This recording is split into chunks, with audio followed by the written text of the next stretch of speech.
ප්‍රේමවන්තයනි කොහොමද ඉන්නේ හොඳින් ඔබ සිටිනවද? හොඳට ඉන්න ඕනේ, සතුටෙන් සිටින්න ඕනේ කියලා සිතුවත් කවදාවත් සතුටෙන් ඉන්න දෙන්නේ නැහැ. කවුද එහෙම දෙන්නේ නැත්තේ? වටපිටා ඉන්න අය තමයි මොනවා හරි කරනවා, හැමදාම ඩිස්ටර්බ් කරනවා. නිවස තුලත් හරි පිටටත් හරි අපි ඉගෙන ගන්න ස්ථානයේ, සේවය කරන ස්ථානයේ, ව්‍යාපාර කරන ස්ථානයේ මොනවා හරි ප්‍රශ්න ගෙනවා. කවුරු හින්දාද? සමහර වෙලාවට අපි යාළු මිත්‍රයෝ තමයි මෙහෙම අපිට කරන්නේ. ඒක හරිම වේදනාත්මක දෙයක්. ඒගොල්ලෝ බලන විට ගොඩාක් තරහ යනවා මට. එපා වෙනවා, මොනවා හරි කරන්න ඕන කියලා හිතනවා. එහෙම නේද? ඒක තමයි ජීවිතය. මේ වගේ ගමනක් අපි යන විට මොකද්ද කරන්න ඕනේ කියලා උන්වහන්සේ කියනවා. මොකද්ද කරන්න ඕනේ? රෝම 12 වෙනි පරිච්ඡේදය 21 වෙනි පදයේ උන්වහන්සේගේ වචනේ කියනවා, ඔබ නපුරුකමෙන් පරාජය නොවී යහපත්කමෙන් නපුරුකම පරාජය කරපල්ලා. ඔයා ජය ගන්න ඕනේ. මේ ප්‍රශ්නේ ජය ගන්න ඕනේ. ඔයාට නපුරු කරනව නේද?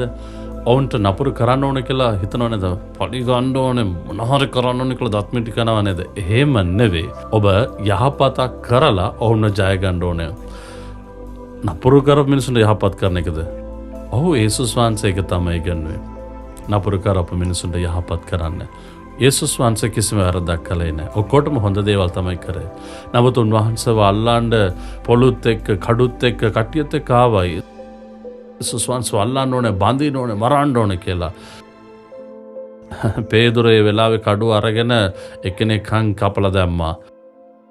එයා උඩ පැන්නා, වැටුණා. අයියෝ, කන් බිමට වැටුණාද? දැන් රිදෙනවා. එයා දඟලනවා. යේසුස් වහන්සේ කන අරගෙන ඔහුගේ කන එක යාඥා කළා, සුව කළා. යේසුස් වහන්සේ දැන් සුව කළා. ලේ නතර වෙලා, තුවාල නැති වුණා. නැති වෙච්ච කන් නැවත ලැබුණා.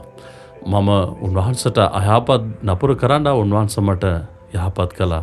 එයාගේ සිතේ දැන් කොහොමද? යේසුස් වහන්සේ මරන්න ඕනේ, නැති කරන්න ඕනේ කියලා ඉතාලගෙන අපු මනුස්සය දැන් විශ්වාස කරන්න ඇති නේද?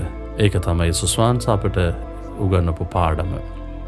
එක අවස්ථාවකදී බලන්න, බොරු චෝදනාවත් එක්ක මට විරුද්ධව එක්කෙනෙක් මට විරුද්ධව ආවා. මම රැවටුවා, වංචා කරා කියලා ලොකු කණ්ඩායමක් එක්කගෙන ආවා මට නඩු කියන්න. ඉතින් මම යට යහපතක් කරන්න ගියේ. මෙයා මොකද්ද මට මෙහෙම කරන්නේ කියලා මම කල්පනා කරා. ඉතින් මම සියලු රෙකෝඩ්ස් එයාට පෙන්නුවා ආපු කට්ටියට. ඒගොල්ලෝ කිව්වා, අනේ අපි වැරදි කළා. මේ මිනිසයා තමයි බොරු කියලා අපිව එක්කගෙන ආවේ. අපිට සමාවෙන්න කියලා ඔහු යන්න ගියා. මාව ලැජ්ජාවටපත් කරන්න ඕනේ. බොරු චෝදනාව කියලා මාව වේදනාවට පත් කරන්න ඕනේ කියලා තමයි ආවේ. ඉතින් එයා ලැජ්ජාවටපත් වෙලා ගියා. දැන් මොකද එයාට හිතුනේ? මම මොකද කරපේරද? එයාට හොඳක් නේද කරන්න ගියේ? ඇයි මට බොරු චෝදනාව කරන්න ආවේ? ඇයි මට නපුරු කරේ කියලා මම යාඥා කළා. ස්වාමීන් වහන්සේ මට කිව්වා, ඒ නපුරු කරපු මනුස්සයට ඔයා යහපත් කරන්න.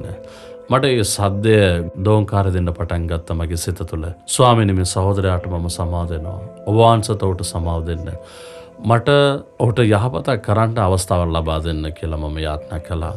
මට නපුරු කළේ. මම ඔහුට යහපත් කරේ. මම යහපත් කරන්න කැමති. මට ඒකට අවස්ථාවක් දෙන්න ස්වාමීනි කියලා මම යාඥා කළා. ටික කාලයක් ගියා. ඔක්කොම නැති වෙලා කණ්ඩත් නැතුව ඒ සහෝදරයා වේදනාවෙන් දුකින් ඉන්න එක මට ආරංචි වුණා. මම එක යාළුවෙක් රහා ඔහුට එන්න කිව්වා. එන්න කියලා ඔහුට අවශ්‍ය සියලු දේ මම දුන්නා. අඬන්න එපා, කැළඹෙලටපත් වෙන්න එපා. ඔයාගේ යම් හොඳ ආදායම ගැනක මම උදව් කරන්න. ඔහු කිව්වා මට කණ්ඩාත් නැහැ කියලා කිව්වා. ඉතින් මම ඔව් දෙවියන් වහන්සේ දඬුවම් කළා කියලා මම සතුටු වුණේ නැහැ. ඔහුට උදව් කරන්න ඕනේ කියලා අවස්ථාව මම ලබා ගත්තා. මම ඔහුට ආදරය කරමින් යාඥා කරලා ඔයාට ආදායමක් එනකම් මම උදව් කරන්නම් කියලා, බය වෙන්න එපා කියලා ඔහුට උදව් කරන්නට දෙවියන් වහන්සේ මට උපකාර කළා. ඒක කොපමණ සතුටුද? ඒක තමයි ජයග්‍රහණය. ඒක තමයි සාතාන් අපි ජය ගන්න ඕනේ ක්‍රමය. දෙවියන් වහන්සේ කිව්වා නපුරෙන් ජය ගන්න එපා, නපුර යහපතින් ජය ගන්න කියලා උන්වහන්සේ කිව්වා. ඔබට නපුරු කරන මිනිස්සු ඉන්නවද? නිවස තුල සිටිනවා. ඔබ බලාගෙන ඉන්නවා. පිටස්තර ඉන්නවා. ඔයාගේ නිවස තුල ඉඳගෙනම ඔයාගේ සමාදානය නැති කරනවා. ඔයා ඉන්න තැන, යන තැන, සේවය කරන තැන හැම තැනම ඉන්නවා.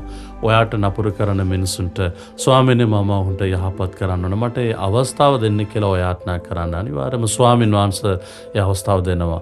අවංකවම ආදරය කරන්න. ඒකේ පැමිණෙන සතුට තියනවා නේද? ඒක කොපමණ සතුටුද? ඒක ලොකු ප්‍රීතියක්. ඔබ කියන්නේ ස්වාමීනි මම නපුරු කරන මිනිසුන්ට සමාව දෙන්න ලෑස්ති. මම ඔහුට යහපත් කරන්න ඕනේ, උපකාර කරන්න ඕනේ. ඔවුන් සතුටු කරන්නට මට කරුණාව දෙන්න. මම නපුරෙන් ජය ගන්න නැතුව යහපත් කරමින් ජය ගන්නට ඕනේ කියලා ඔබ වහන්සේ ඉගන්වුවා. ඒක මම පිළිපදින්නට මට උදව් කරන්න. අද මට උදව් කරන්න. ඒ දේ මම ඉෂ්ට කරන්නට මඟ පෙන්වන්න. යේසුස් වහන්සේගේ නාමයෙන්. ආමෙන්. ආමෙන්.